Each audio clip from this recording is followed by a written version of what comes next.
Alright, guys, what a crazy day of matches. Holy cow. I've been in my chair for like 8 hours, bro. Actually, probably been in my chair for like 11 hours because I was watching soccer in the morning. And then I go from soccer, do a little cleaning at my setup, and then I transition right into the CDL. Um, Almost every map from every game is on my YouTube, so go check it out. Except for the Vegas Legion series, last series of the day, because that one was just the gong show. Needed no analysts, needed no reaction. It was what it was. But we're just gonna get into quick thoughts of the day. Not gonna be too long. Got more games tomorrow. Tomorrow's looking like a good day. Today was a great day. So starting off with OpTic versus Florida Mutineers. Not much to break down. Just OpTic finally coming out as a better team and beating a team that I feel like they should be beating. So that's it's actually fucking kudos to them because they should be beating this team and beating them the way that they did because this team is a bottom four team. Statistically and just overall, if you look at all the teams, they're a bottom four team. So Hook having a great series, 92 kills on the series, not bad, not too shabby. The series went exactly the way it should. OpTic did choke the control. They had a 2-0 lead on the control, and Florida was able to bring that back. Reaction on my YouTube. But then they straight schooled them at Mercado, showed them how to play. So that one, not really much to break down. OpTic just showing they're a better team than Florida Mutineers. Florida Mutineers have to hit the drawing board. Not sure what more there is to draw over there, but yeah, just do not have the resources to put up with top teams. Granted, they did beat NYSL, but that was I'm gonna say it was a bit fluky. Not gonna lie, I don't know, but so then we go into Atlanta FaZe versus Seattle Surge. The best series of the day, probably like the best series of the year, of the past couple years, few years maybe. Um, Hindsight's 2020, so I feel like maybe actually FaZe could have 3-0'd them because FaZe it was tied 2-2. I think they're down 0-2 or 2-1, and they brought it back. They had offense. I could actually pull this up, actually, not gonna lie. We can actually pull this up, even though it's on my YouTube, but FaZe captures come on, bro, we only do 1080p. So FaZe captures A, they get a clean wipe on kills, just start slaying out Seattle Surge. Next thing you know, they're on the point, they have 3 on it. Look, there's literally no one there. You think they were about to cap this? They got 3 people on the point. The tick is moving. It's moving. You're actually thinking that they're going to. Cell got bad timing on that guy, by the way. And just look how much they're off. They're off by just like a slither. Just a slither. So Sim gets that kill. Look how much he's off. Like, literally 0.5 seconds. One more second left. And number 8 Pred's able to kill him. And then they're flooding onto this. Not really much time. You see Sib in the back getting ready to back him up. But Pred just turning burns on him. And FaZe not able to capture the point with just inches left. They should have won that. I actually kind of felt they could have 4-stacked, honestly.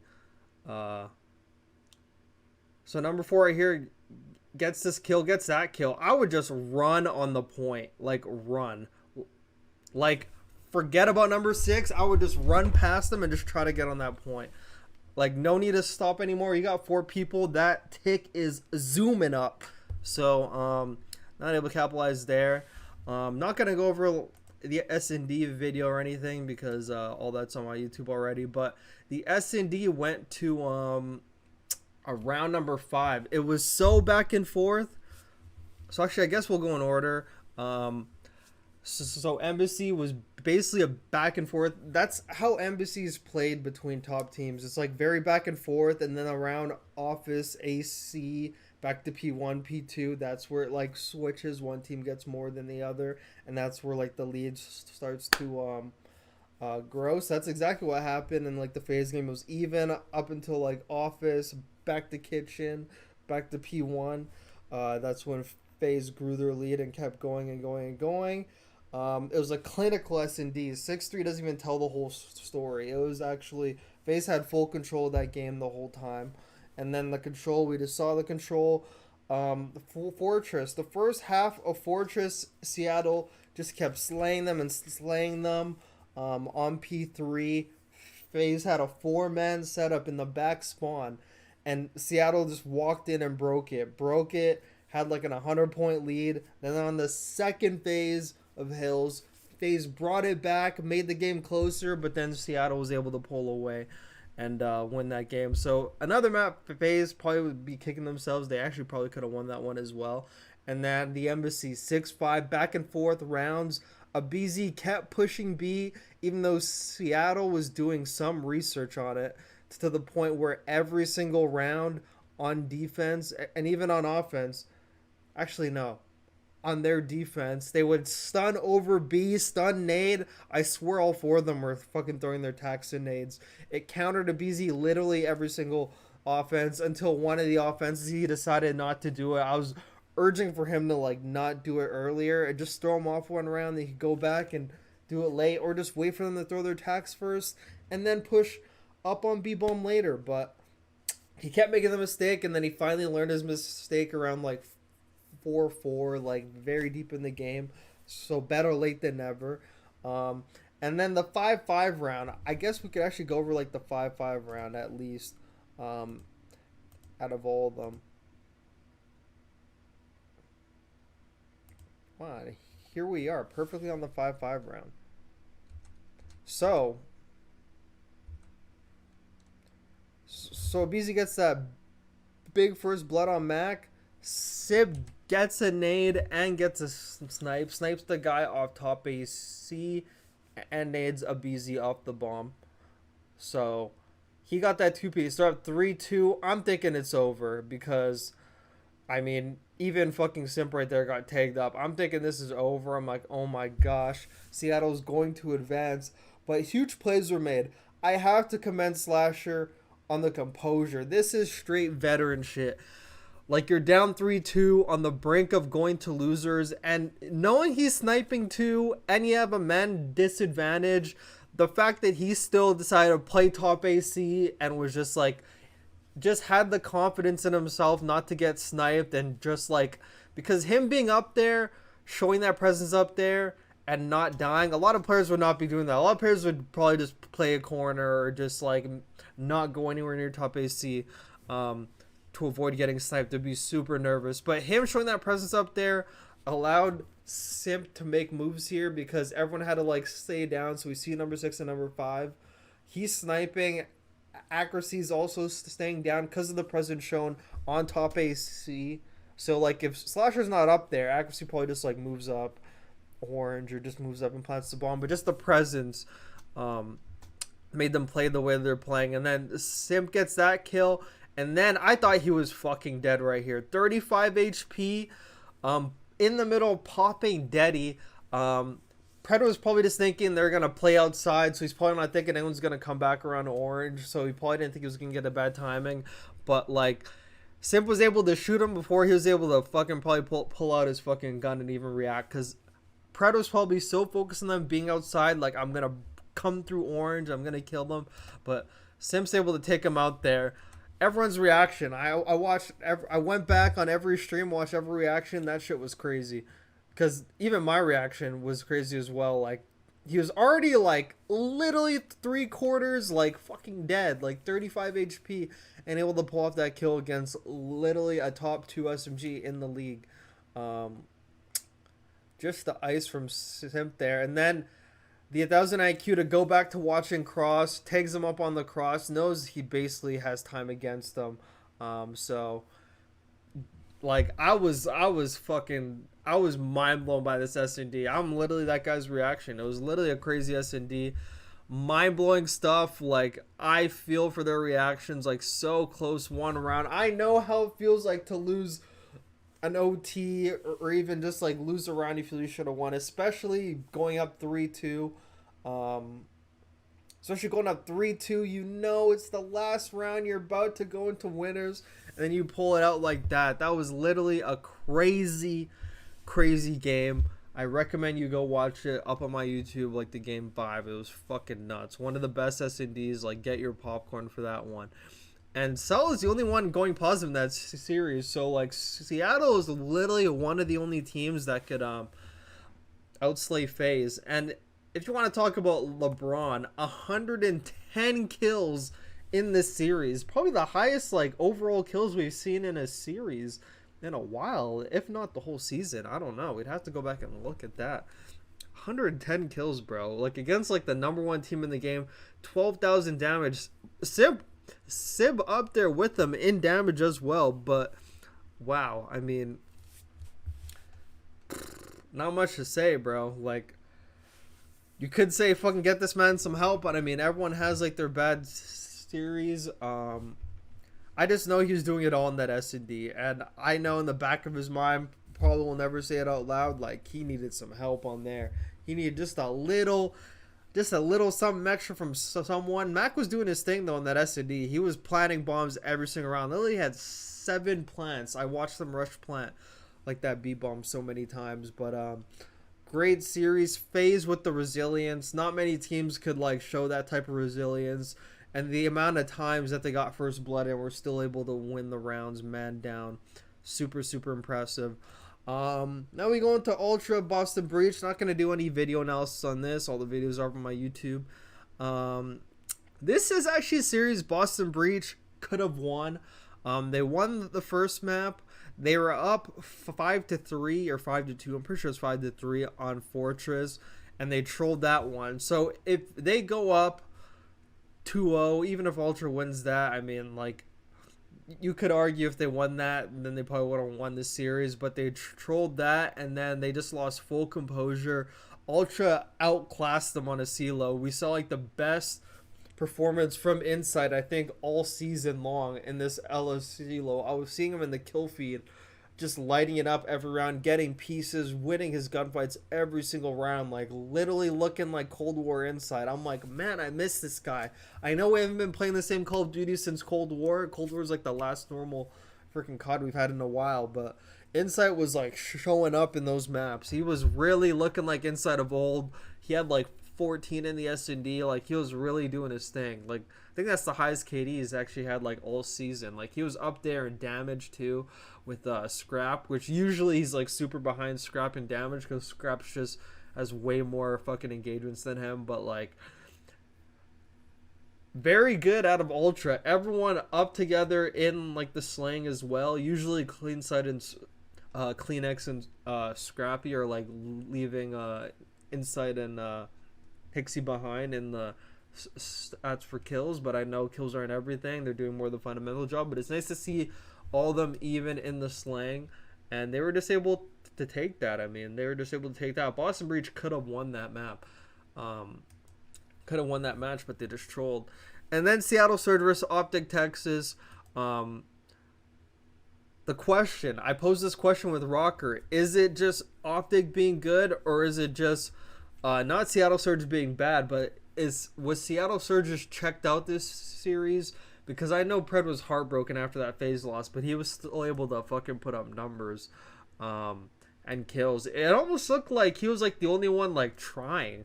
Like, it looked like he was the only one looking like he was still trying to win regardless of that heartbreaking loss. But it must be so hard.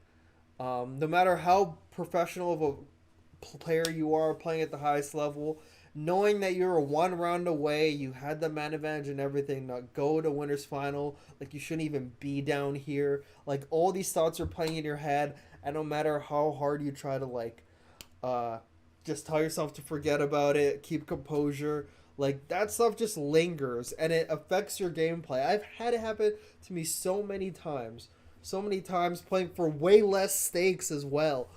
So I can only imagine, like, the stakes they're playing, going to winners final, even the CDL points you get from that, the prize money you get from that. Just that one round changed so much in their mental, and I just felt like they came out very flat, and OpTic just ran over them. OpTic playing Hydro. Just from today, I kind of felt like maybe Seattle probably should have vetoed that.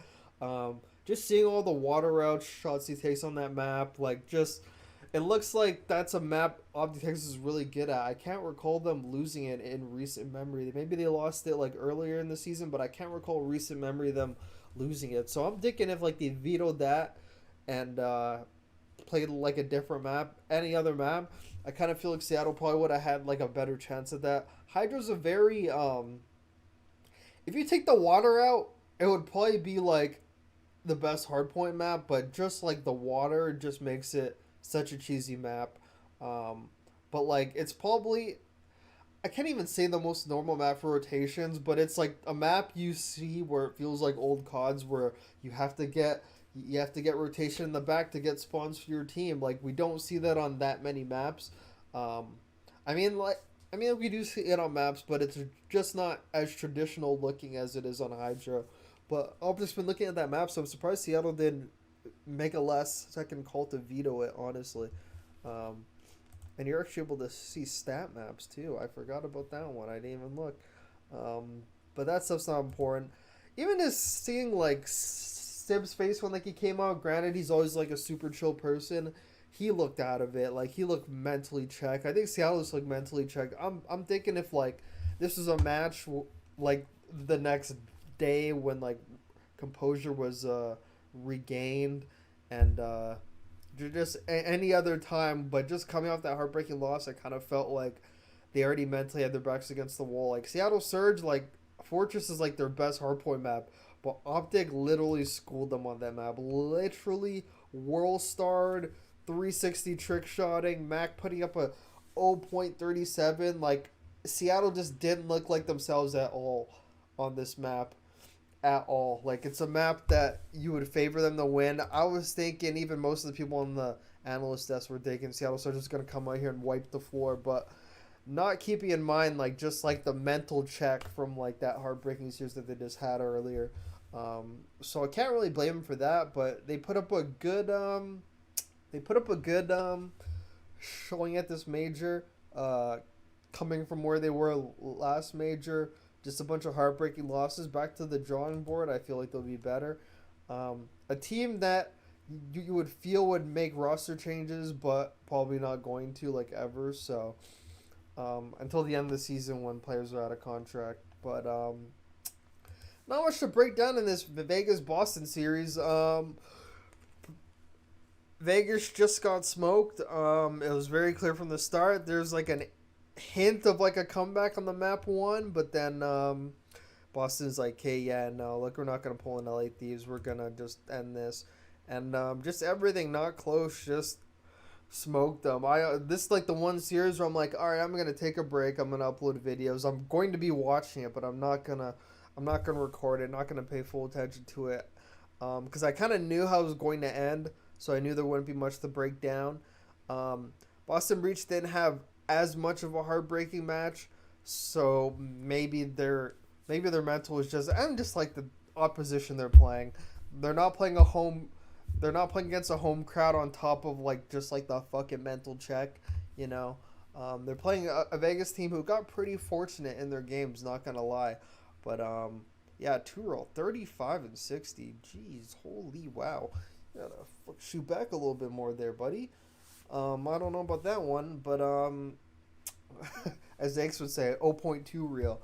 But yeah, we're just gonna leave it at that. Those are my overall thoughts for this Saturday. It's such good maps today. Like today was a good day. It was a long day, and something I learned is I'm just never gonna do predictions from these majors like ever because you just can't like you have to wait until you see stuff. You have to wait until you see games and how teams lose because all that stuff affects mental, and mental is a big part of these majors. It's more just being the best team in the game. If this was a game just off skill and players didn't have emotions and feelings, you know, this bracket could have gone a long way. But there's so much mental stress that goes on in these tournaments.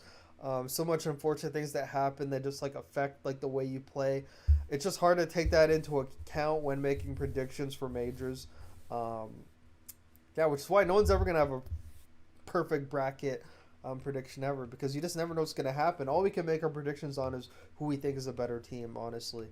And tomorrow's matches, should I even do predictions on these? I don't know. I kind of feel like Boston having a nice reset. I feel like they're gonna take down OpTic Texas. That's just me. I kind of feel like they're gonna do it again. Beans is going against the OpTic crowd. It's the Bean Wall, not the Green Wall. He's gonna do his thing there. I think he's gonna win that. I'm not gonna predict. Actually, I'll predict the whole thing. Fuck it. So Boston beating Texas. FaZe beating Ultra. Sorry, Ultra. So then that's gonna knock. That's gonna move FaZe to the finals, and it's going to be.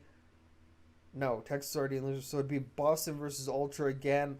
Boston beating Ultra, I feel, and moving on to the finals against FaZe, and FaZe will win that pretty handedly.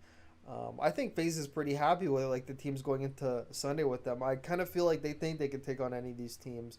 After getting Surge out the way, LA Thieves is gone, NYSL's gone. I don't even think they played NYSL yet this season, actually, in an official match, not scrims.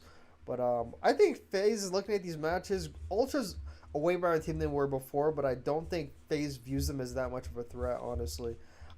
Like the last time they faced them, they literally 3-0'd World Star to 6-0, DoorDash challenge, Water Park challenge, like literally did everything to them. So yeah, I do feel FaZe is going to win back-to-back majors, and not really much of a shocking prediction, but it's more about how the other matches go. Who knows? Ultra could come out and upset them, but I don't think that's gonna happen, honestly. And it's the first match of the day, right at 11:30, so can't wait. I'm gonna go do some fuckboy activities. Got some people on the line, you know what I mean? But thank you guys for watching. Anyone that watched, anyone that likes my videos, subscribes, I appreciate all that shit. I love doing this shit no matter how much viewers I get. I just love talking about fucking games I like. So Call of Duty and Apex, I could literally sit in a Discord with anyone and just fucking talk anything, fucking competitive COD, whatever, all day. So appreciate y'all, much love, bada boom, bada bye. See you next time, buddy. After tomorrow, Championship Sunday.